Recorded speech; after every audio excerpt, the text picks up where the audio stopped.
This podcast is to give students direction on updating the courses that they plan to register for in high school in the MCIS program. Before actually updating programs in the MCIS program, students will need to review their graduation requirements and enter classes that they would like to take in the worksheet that's shared on the Google Drive. In order for students to decide what classes to take, they should go to the ISD 518 web page and scroll down and click on the registration guide on the web page. On the registration guide, they can look through classes that are offered. They can also look at the current graduation requirements to have an effective guide to help them decide what classes they should register for. After doing all of that preliminary research, students should log into the MCIS Into Careers program that they use their freshman year, and they've already created a course planner in. So once they're logged into that program, they can go to the My Portfolio section of the program and then move their mouse down to the Personal Learning Plan. Click on the Personal Learning Plan, and there the Personal Learning Plan options will be available on the screen. They need to scroll down to the option for Course Plan. If they click the view under the Course Plan, a pop-up will appear that shows classes that they entered when they were freshmen, and that was their freshman schedule. If they look at this, they can see that it added the total down the page showing 8 credits, and 8 credits is the right amount that they should register for each year. Also, going across the page, they can see that it adds by requirement, so they compare that to the graduation requirement worksheet. Once they've done all that, they're ready to enter their classes that they plan on taking for the next school year.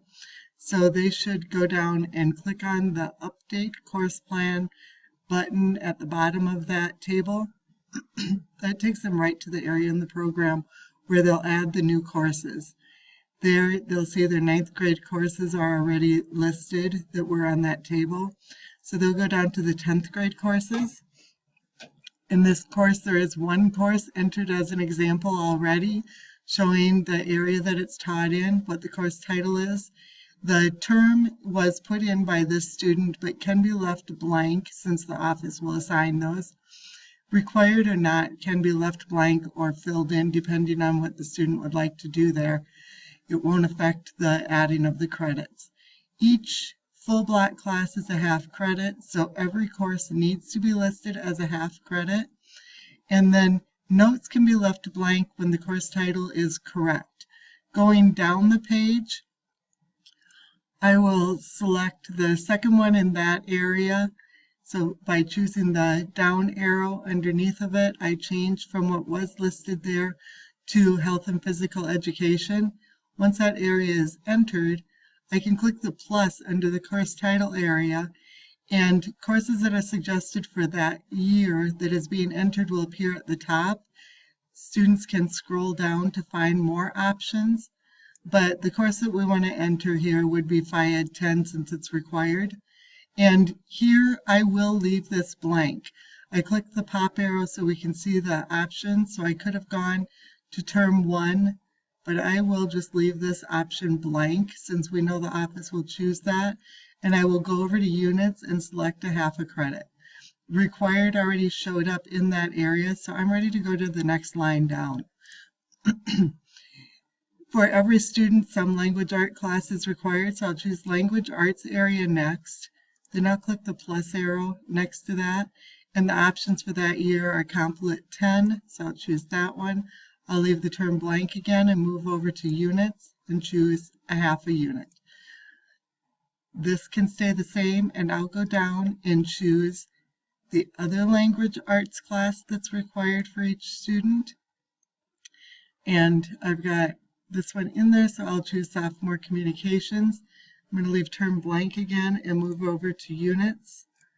Once I've filled those in, my 4 lines that I have are full. In order to get 2 more lines, I need to choose Save Information. Each time I do that, the program will organize the classes that are entered and will add 2 more blank lines. Students will move through all the required classes before choosing electives.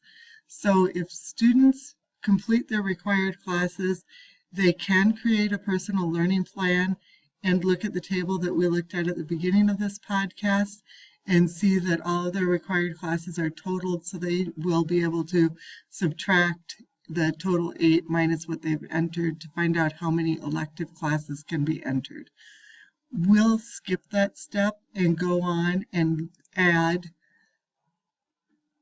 2 elective classes so that everyone can see how elective classes would be entered. 10th grade doesn't have a career and technical education requirement.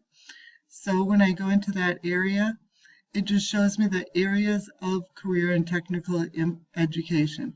Students need to be careful to be sure that they use career and technical for all of these areas, and they'll see that classes for those areas are not listed.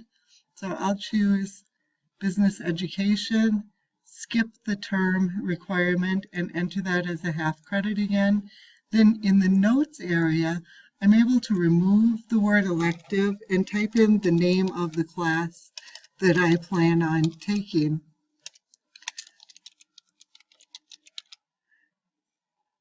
I'll save that information, and that will give me 2 more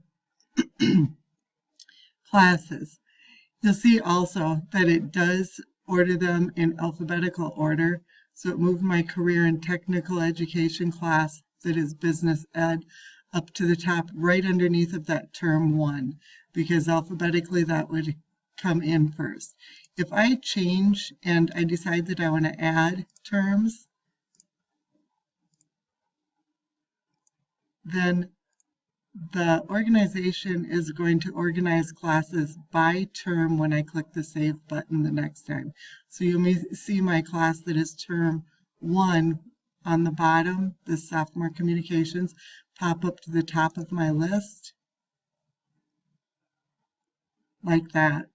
So students can do that in order to help count that they have 4 classes for each term as they're going through their program.